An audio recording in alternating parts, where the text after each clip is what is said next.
Hello everyone, Kireth here. Welcome to another Gran Turismo Sport video. And yes, it's my return to top split in the daily races at this daily race seat at Fuji. Look at this lobby, absolutely stacked. You've got World Tour drivers in here, you've got Olympians in here. And somehow I've plebbed it into P9. Now, if you're a fan of the channel, you will know that Fuji is my worst track in Gran Turismo Sport. My least favourite track, mainly because of Sector 3, which I still think is an abomination, a crime against motorsport.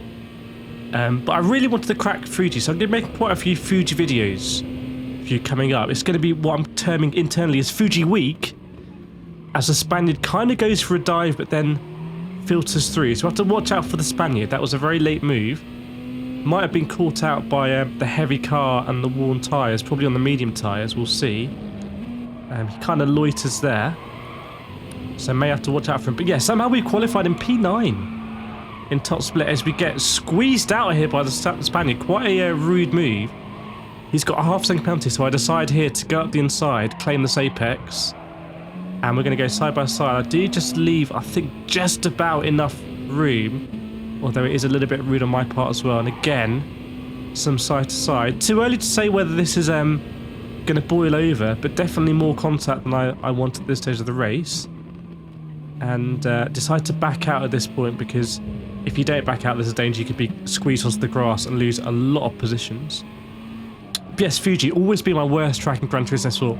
We've had some really bad races here, some really bad FIA races, but I'm determined to get the hang of Fuji and get the hang of this Sector 3. I want to become strong at Fuji, so I was very surprised, pleasantly surprised, to qualify P9. And in these videos for Fuji Week, I'm going to give you whatever tips I can on how I've improved at Fuji, how I've got a little bit better. So Spaniard here taking half a second penalty. They're going to filter to the right. Someone does pit, someone going for the audacious. It's Consta, the Olympian. The audacious, I think the rest of the race on the soft tyre. And we've got the Spaniard behind now. I'm going to go slightly defensive, just show him to the outside. But we are going to just, go a little bit deep than we wanted, which might rile him up a little bit. That wasn't intentional, but we did miss the apex. I'm in the RCZ, which is a good car for me. It's a car I really enjoy using. It's my go-to car in Group 3, really. And I think that's helped me at Fuji. It's a track I don't really know, a track I'm not very good at, but going there in a familiar car is great. And do let me know in the comments. I'd be really interested to know, actually, especially with FIA season coming up. As we let the Spaniard go through, we're going to try and do a little cutback. Let me know, what is your go-to car in Group 3 in Gran Turismo Sport? If you could choose one car, which would it be? Because for me, it's the RCZ. Love it on the brakes. Nice bit of oversteer on the power sometimes. Right, I'm not going to go for a move here. He's got a whole second penalty. Someone does dive us up the inside there. And it goes full ace combat on the radar, as you saw. So this race is definitely boiling over. We're in 8th place. The guy ahead has a 1 second penalty, but I think we have to be prepared for war now. That was pretty savage going into the chicane there. Now, these corners have been the section that I've really hated at Fuji. Everything is blind.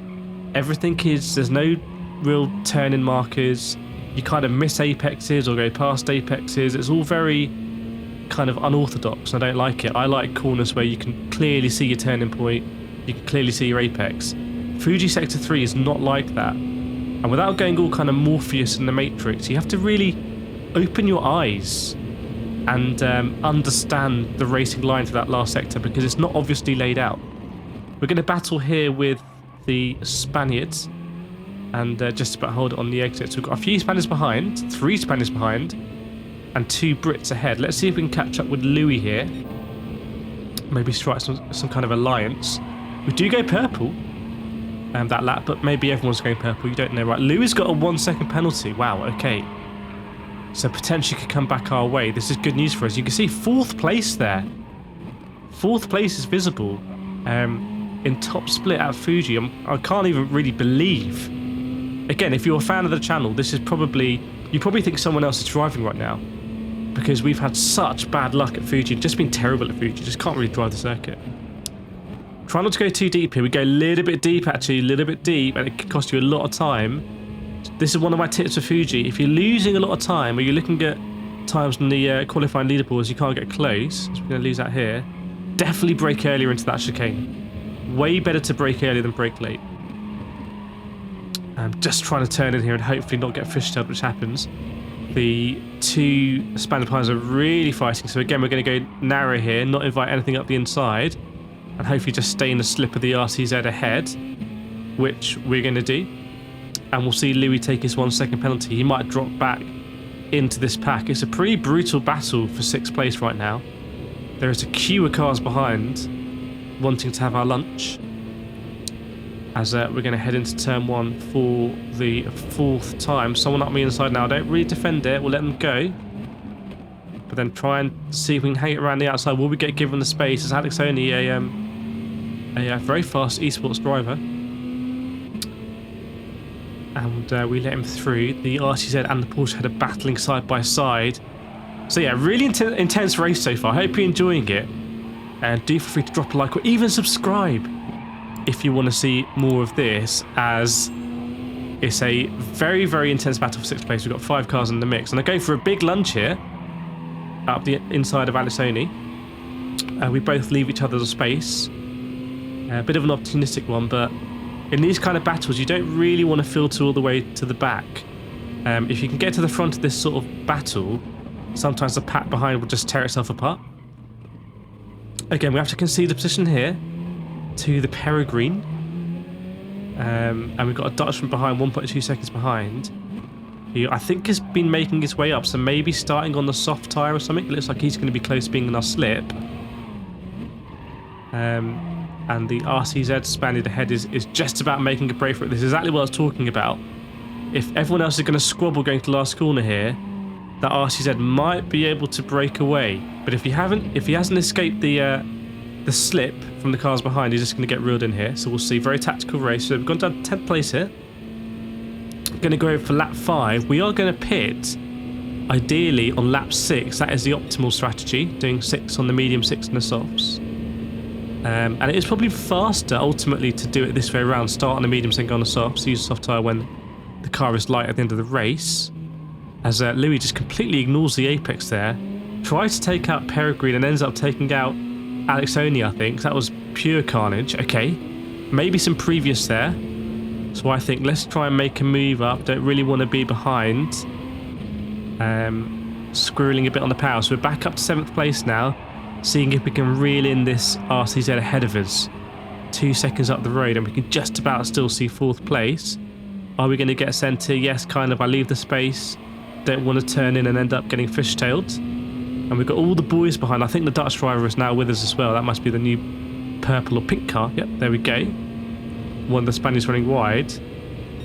And we go narrow here to not invite anything up the inside. And I think Louis backs out. Because in that situation, if one of you doesn't back out, it's going to ruin both of your exits, basically, and possibly both of your races. So I do find that a lot. You find someone backs out. Sometimes it's me, sometimes it's the other driver.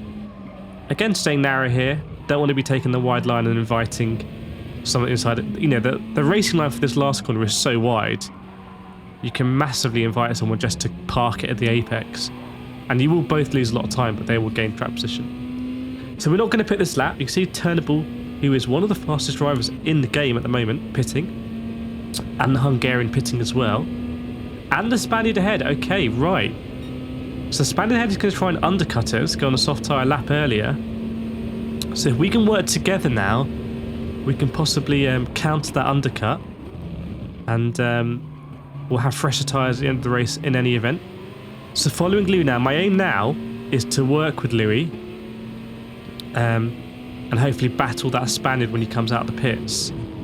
So just a slight bit of contact there. I noted that Louis braked a little bit earlier, just backed out a little bit. I didn't want to overtake him. You can see. And then here, this is where I make a big mistake. So I thought I should bump draft him. And in hindsight, it was completely the wrong thing to do. Because turning corners. Now I feel bad. I'm like, okay. Knocked him off the apex, so there's no penalty because there was contact, and I bumped him off there. So as you're going to see, I'm wrestling this right now. Let me know in the comments, what would you do in this situation? So there's been 2 pieces of contact, and you've gained a position. Would you give them back, or given the race, would you just crack on and race on? We are in 4th place right now, although it's a kind of a fake 4th place. But yeah, let me know what you would do. Always really interested to hear what the kind of zeitgeist is from the community. Best community out there. We have the best chat. And here we go. I pulled over. So I felt too bad. I pulled over and we're going to let Louis back through. I felt like the second one was just completely my bad. And I couldn't really, with a good conscience, stay out. So we let Louis through. Lost a bit of time in the process. But I feel better now. Race on. Here we go. And we both dive into the pits. Always a bit conscious about the entry to Fuji. I think you can get a penalty if you hit that wall too hard, possibly. Obviously, a completely unrealistic pit entry because you do basically everyone does hit the wall on the outside. But there we go. Waiting to come in now. The fuel man is sprinting out of the pits, even though we're not taking on any fuel. But good to see that he's ready and available just in case. And we're going to go on soft tyre and exit the pits. Sorry, I had to take a break there from the narration for another coughing fit. If you've been following my live streams, you know that I've been a bit unwell recently. Oh, and the Spaniard gets taken out. That's 2. Okay, so no love lost there. But yeah, unfortunately, I've had some kind of illness, which has led me to lose my voice. This is the first time I've been available to record a voiceover. So I'm really, really happy that I can make this video. Not quite 100% yet, but we're getting there. As another Spaniard ends up off the track, and there's a takeout, and it's on I think Mohammed. So turning into a bit of a brutal race. Just we see Mohammed spin out there. GtSport Modern Warfare, as I like to call it. This is top split, by the way. These are some of the fastest drivers in the world. But something about this combo, this particular race, maybe there had been some from previous splits. It's all kind of disintegrated the standards of the racing, maybe. Who knows? Right, so here we go. It's in 12th place now. We've dropped back down as the pit stops are kind of filtering back through. We can see Jensen there ahead. Not sure what car Jensen is in. Looks like it might be the NSX, which is possibly a decent car for this combo, actually, considering its tyre wear. And we're just staying with Louis here. Just staying with Louis. And we've got the Spanish Armada behind, and they are angry. And they just may see a British flag and, you know, be up for payback. So we've got 3 Brits here and I think 3 Spaniards behind. As that is the Dutchman coming out of the pits. Think about going for a move here and then back out. Would have been too late, I think, to release the brakes and claim the apex at that point. And we can see the Dutchman is going to battle with all of the drivers behind. I wonder if the Dutchman had done 8 laps on the softs, maybe then now coming out on the mediums or something like that. Or I guess 7 laps on the softs. Can't remember what tyre he came back out on, but definitely an interesting strategy to come out of the pits on this lap. Fair play. Always good to see different strategy ideas, and good to see so many different cars as well. The BOP I think is working very well in Group 3. Group 4 is another story. As anyone who saw my race here in FIA in the Mazda Atenza, where we qualified second, we were winning the race and then got utterly destroyed by tyre wear, but that is what it is. So followingly, we can see there's another Spaniard in 7th place who's got a penalty. So that may bring them back. We will see. We will see. The leader now is 20 seconds ahead. So quite a long way to the leader, but definitely big DR points available for us here. We will be one of the lowest ranked in this lobby. Right at the bottom, because this is a very, very good split. And as I say, this is my return to top split daily races after we've lost quite a bit of DR recently. I've been doing more FIA, and I tend to lose DR in FIA. But yeah, this is looking really good for us in terms of points. Could get some big points here. So following Louis now in the slip, doing a 37.8, which is 1 second off the fastest lap. I'm very happy with that. We bumped Louis now going into the braking zone. So it looks like we're all friends now. Despite me absolutely savagely punting him off earlier. And I think that was maybe some, you know, kind of going purple there. It's kind of a nice thing to do to let someone back. It just, the gesture I think is very powerful. And I feel like we're really working together now and potentially catching Jensen, who's out there on his own. Visually, it looks like that gap might be getting closer. I don't have a direct delta to Jensen, so we can only go on the visuals. But there's only a few laps to go. Going to be 3 laps once we go over the start-finish line this time around. And got to consider what we're going to do with our friend Louis here as we follow him through the chicane. Again, we're blue, so getting better, which is nice. The car is getting lighter. Not a fuel limited race as one, so you just want to burn as much fuel as possible. Guess I'm kind of surprised to not see more Beetles actually, because the Beetle is very heavy on fuel and not that bad on tyres, so should be quite good for this combo, but I haven't seen many Beetles around. Possibly a car we'll return to later on in Fuji Week. I need a Fuji Week graphic or like a voiceover for that. I'll work on it. Right, so 3 laps to go. In the slip of Louis, what are we going to do? We're going to bump him again. Trying to catch up with Jensen. Maybe more spoils ahead, especially if it's a bad-tempered race. You can see the whole crew of cars going through turn 1 as we speak. That's, I think, from 3rd place down. So we're not that far off that pack, to be honest. Because the leaders, Turnable KRT, has now taken the lead. Possibly the fastest driver in Britain right now. Tunable, I think. Stand to be corrected if that's not the case. If anyone thinks they're faster. And we're really going to reach the climax of this race now, because it's the final few laps, and to be honest, it seems like we have a bit more pace than Louis. Sometimes when you're in a slip, it's very, very easy to just conserve your tyres, and at this point I was almost actually coasting. And you know what they say, when you're driving smooth, it feels like you're driving slow. And you can see here we've actually almost caught up with Louis. I've got no intention of passing him yet, but just by driving smoothly, we're actually getting the most out of the car. We're not overworking the car and overworking the tyres. So if you have a look at my inputs here, I'm trying to be very, very smooth. Trying to minimise tyre squeal, and hopefully that better tyre condition will really come in our favour for the last lap, where potentially we'll have a dice for P8, but if not, we'll have to go for P9. We'll have to break this alliance. So going around last corner again, and that gap to Jensen does look visually a little bit closer. We didn't have the best exit. Last few laps for us have been quite consistent, but when the tyres go, they really go at Fuji because of Sector 3. You can see on the radar someone's going backwards in Sector 3.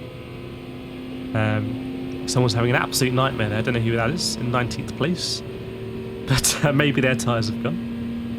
And again, a little bit of a bump to Louis. I'm just trying to get him a bit closer to Jensen. Only 2 laps to go, less than 2 laps to go now. This is a really critical lap of the race, because if we don't make enough progress here, I've got to make a decision and try and get that P9 for myself. And the big question is when to do that. Do you want to go early because you feel like you're really good right now and you don't know what happened if the tyres go off, or do you want to bide it right to the last moment so they have less corners to come back at you? A lot of thinking going on, I can assure you. I see Jensen with a big moment there, and getting over that curve. That is an auto spin curve on the outside, so definitely be easy with the steering. If you go on an auto spin curve and you're applying a lot of lock, you are kind of asking for trouble. So just try and keep the steering light there. Not out-braking ourselves into that corner, which is good. That's something that's very easy to do as the tyres go off, and you can lose a lot of time. Again, very easy to miss these apexes when the tyres go, but pretty happy with that one, getting close to the bar on the left-hand side. This is a horrendous corner. Absolutely no turning point. Apex is really weird. Exit is horrific. You can tell I really like Fuji, can't you? Right. This is it, last lap. So, we've earned ourselves the right to get a top 10 here, which is pretty incredible for us at Fuji. I think if you're a fan of the channel, this is probably... We've never ever had such a good result at Fuji as we're doing right now. Top Split Daily Race in the top 10, and we go for it. We're going to go for P9. And we're going quite early. We could have bided our time and gone later, perhaps gone for the move into the chicane. But we're going to back ourselves here. Are we going to make the apex? Yes, we do. We make it and get on the power nice and early. The tyres are not too bad. How is Louis going to come back at us? Now, I noticed Louis was braking quite early for this corner, so hopefully we can barrel through. We tend to take quite a late line through and keep on the power, although Louis is kept really close behind us there. This could be tight. Jensen is 1.4 ahead, so unlikely to catch Jensen unless he makes a mistake, which is probably unlikely. Get on the power here, and he is going to be in striking distance behind. At this level, any position is so critical because each position you can get is so critical because it can really help your DR when you're in these kind of lobbies. Again, not too deep. That is a killer one. Seen so many people in the last lap just kind of bottle it, go too deep. You can see 6th place there, wow. And again, I think from P3 downwards are all going through this section right now. So very, very, very surprisingly happy with my pace here. Did not expect this. Expected this to be a really, really painful race. All we got to do now is to not spin it, to not bin it. Let's see. It's very easy to do because you want to get on the power early here, which can push you onto the Astro, which is very slippery. But we're going to do it, I think. Louis even just out, almost outside the slip. We're going to take a P9 at Fuji's. Thank you so much for watching, everyone. Do free to like, subscribe, all of that good stuff. And glad to say, I think I'm back. I think I'm back to making videos. Only had to pause this one a few times to cough up my guts. But surely I'm only going to get better now. So there's more to come in Fuji Week. Make sure to look out for that on the channel. But otherwise, I hope you enjoy this race, our best ever race at Fuji. And I'll see you all next time.